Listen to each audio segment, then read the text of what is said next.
Alrighty, welcome back everyone. We just talked about Quinn Ewers' comments where he said we are everyone's biggest game on the schedule and how that's not necessarily the case, but also the way that Quinn Ewers should absolutely be feeling going into the season for Texas. So definitely really interesting comments, and we'll see how that kind of unfolds throughout the season. But let's jump into Heisman odds, and there are so many things to break down. Obviously, last week we went into the Heisman watch, kind of broke down 5 players that you should watch going into the season for the Heisman. Now I want to look at the odds, and we'll break down kind of, first of all, how kind of broken these odds are and how broken this kind of trophy is at this point. But regardless, we'll break down all of the different odds that you need to be looking at, some that I like, some that I don't necessarily like too much, and then a couple of dark horses that I think are really interesting. But let's jump right in here and let's talk about this because there's so much to break down. But let's start with the top 10, and it starts with Carson Beck. I think that makes total sense.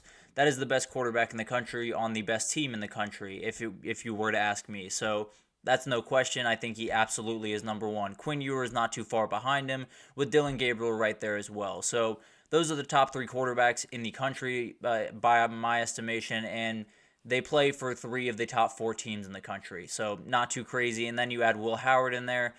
That's just kind of the reality of this trophy at this point. It goes to one of the quarterbacks of one of the best teams in the country pretty much every single year, and that's just kind of the reality. So the top 4 guys being from the top 4 teams in the country as we go into this year is not necessarily all that surprising. That being said, it doesn't necessarily, it gets a little bit crazy as we kind of get down this list a little bit more, and Nico Iamaleava being this high is very interesting to me.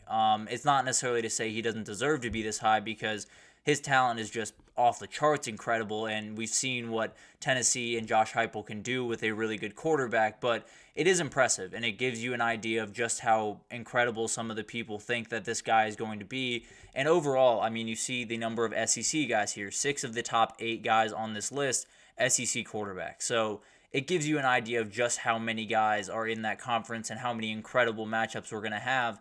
And frankly, I think that's probably where you're going to see this trophy come from, is some SEC quarterback this upcoming year, the same way you saw it last year with Jaden Daniels. But we'll see how that kind of unfolds. You also have Garrett Nussmeier right there at plus 1,800, so a lot of these guys are just going to be top SEC quarterbacks, so that's just kind of the way that we kind of are going to be tracking this, is who's at the top of the SEC, who is their quarterback. That guy's probably the top of the list for the Heisman. But there's some other guys here. Obviously, Riley Leonard, a very talented guy at plus 2,000, making his way over to Notre Dame. A ton of expectations on him. He was actually at the passing academy for the Mannings this past weekend and won the little trophy that they give out to one of the college players there. He absolutely put on a clinic throwing the ball, so very impressive performance from him. Cam Ward right there with a ton of expectations coming into this year with Miami at 2,200 or plus 2,200.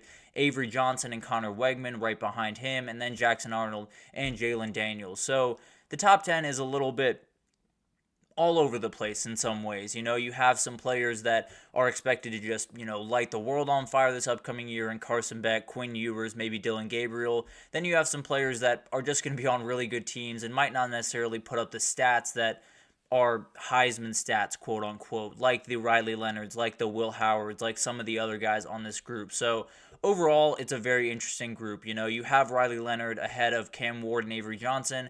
I think some of that is just the reality of this trophy at this point. Notre Dame probably has better odds to win the national title than either of those 2 teams, and if you can do that, then you're probably going to have a shot to win the Heisman. So that's just kind of the reality. It's not necessarily crazy that Riley Leonard's above them, but if I was going purely based off who's the better player to me, I would have those 2 guys above him, but, it's splitting hairs at that point. Jackson Arnold and Jalen Daniels kind of breaking the top 10 here is pretty cool. Both these guys are very, very talented, and they're going to have to rely on their O-lines to make some really good plays, particularly Jackson Arnold, but both are just ridiculously talented and can do some just really incredible things this upcoming year. So really happy to see those guys that high, and frankly, I think one of them could, shock the world and make a Heisman-type run this upcoming year, particularly Jackson Arnold if that offensive line can hold up. But Jalen Daniels does not take a backseat to many people in his conference either. So it'll be fascinating to watch that. But let's get into some of the guys I like, some I don't like, some dark horses, and some overall takeaways.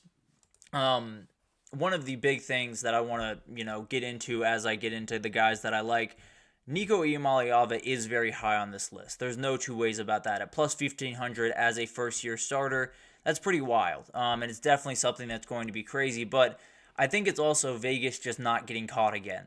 They're not going to get caught by Tennessee having a good quarterback and them not giving them good Heisman odds, because they've seen what can happen. If Hendon Hooker was healthy that upcoming year, he's likely in New York City and he's maybe taking home that trophy. So the reality is, I think this is just, Vegas not wanting to get got. And frankly, I kind of agree with them. If Nico Iamaleava and Josh Heupel are on the same page, this kid can do just incredible things this upcoming year and can win a Heisman. I know that sounds a little bit crazy because this Tennessee team is a little bit unknown, and if you're College Football 25, they might not exist in your mind. But regardless, this is going to be a really good team. And if Iamaleava can execute this offense at the level that Hendon Hooker did, he's going to be in that conversation. There's no two ways about that. This team is going to be good, and they're going to have the ability to do some of the things that they need to do for him to win this award. Another one I like is Avery Johnson. I think his ability is just off the charts.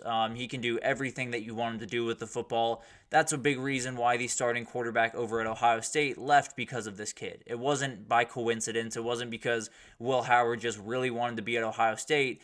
It was because Kansas State was starting Avery Johnson one way or the other.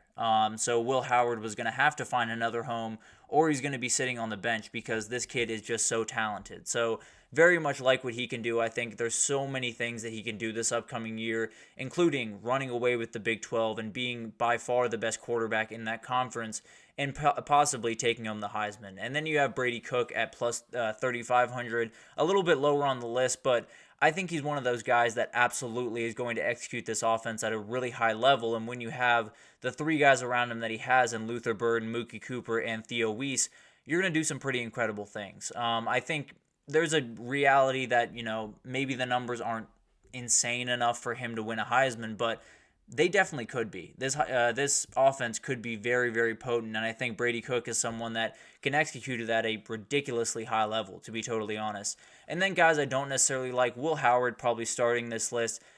I just don't think he's going to put up the crazy stats, and frankly, I don't think he needs to. I think that defense is going to be good enough. I think that running game is going to be ridiculous, so I don't necessarily think he has to be Superman. I don't think he has to be a Heisman-level guy for them to win a national title. So I don't necessarily love him being this high, because I don't think they're going to set him up in that way. I don't think the offense is going to be built in that way, and that's the same reason I don't necessarily love Riley Leonard. I think they're both really good quarterbacks, and I think they're going to do really good things this upcoming year. But I also think they're just going to execute the offense, and that's just kind of the world that they live in for the time being, and that's not a bad thing by any means. Both these teams could win a national title with both these quarterbacks just executing the offense, but it is also to say they're not necessarily going to put up the gaudy Heisman numbers that we've seen in the past. So I think that's kind of the reality that they're living in. Jackson Arnold also on this list. This is kind of just, if it were all in Jackson Arnold's hands, I would have no issue with him being this high, if I'm being totally honest. But I do have concerns about the O-line, at least, being the O-line that it needs to be from the get-go. I think they'll develop into a very good group, but if he has a couple of, not so great games to start and he kind of gets off to a rough start, it might be over before it started for him as far as the Heisman goes. So don't necessarily love where he's standing, just because it's not just on him, it's on the five guys in front of him, and I just don't necessarily love that situation right now. The dark horses, as I see it, are Jalen Daniels at plus 3,000, because this kid's ceiling is just ridiculously high. When he's on the field, he does just incredible things. Obviously, that's a relatively big if, and you got to figure out how to keep him on the field for an entire season. But if they can do that, this kid can do just anything he puts his mind to. Kansas can do a number of incredible things this upcoming year, including the winning the Big 12 and going to a playoff and possibly sending a guy to New York City to win that Heisman Trophy. So it would be remarkable to see that happen. And then Luther Burden is another guy I'm watching, a little bit biased towards Missouri, and we'll talk about them a little bit later in the show, but Luther Burden is just different. I've said it a number of times. I think he's the best offensive player in the country. I don't think you'll find a guy that is better at his position on the offensive side of the ball than Luther Burden. And maybe you won't find anyone better at their position across the entirety of college football on both sides of the ball. But this kid is just different in every sense of the word. He can do everything you want him to do on the football field, and he's going to do incredible things. We've talked about him a number of times, but I think he's one of those few wide receivers that I've seen over the last 3-4 years that can do what Devontae Smith did in 2020, that can pull off a year that everyone, doesn't even look at the quarterback for that Heisman spot, which obviously Mac Jones did get some love, but it was about Devontae Smith. It was about how incredible he was and how ridiculous it was that he was as open as he was on some of these plays. So a lot of this is going to fall on Kirby Moore and putting Luther Burden in position to succeed, but it's not that hard to do.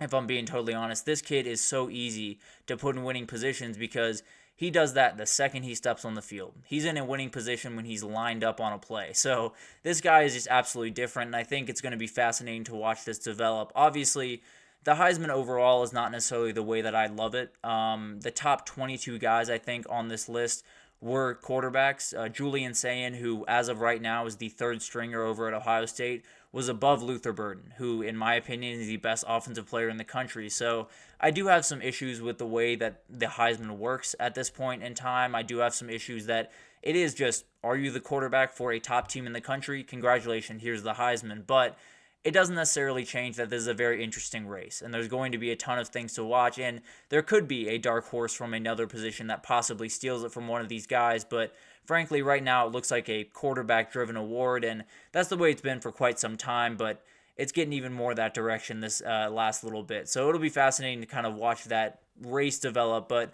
let's take our third break here, and when we come back, let's talk about recruiting. There's so much stuff happening around recruiting, and Oregon had a crazy weekend this last weekend. I want to break down just how incredible they did and how some other teams definitely suffered because of it. So we'll break that down right after this, so stick with us.